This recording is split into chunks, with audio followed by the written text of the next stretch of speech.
Car కాని car. అమ్మా పక్కింటికి వెళ్ళి పంచదార తెమ్మన్నావుగా, ఆంటీ లేదని చెప్పారు. ఏమైందంట? పంచదార అడిగితే ఉంచుకుని కూడా లేదని చెప్పిందంట. ఏమైందంట? పంచదార అడిగితే చంప పగిలిద్దందంట. ఏమైందంట?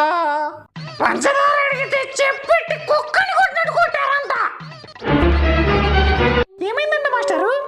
పంచదార అడిగితే చంపాలని చూసారంట. నువ్వు జూమ్ చేసుకోరా. పంచదార కోసం పక్కింటికి వెళ్ళి ప్రాణాలు పోగొట్టుకున్న పసివాడు. ఆ పసివాడు కోసం 2 నిమిషాలు మౌనం పాటిద్దాం.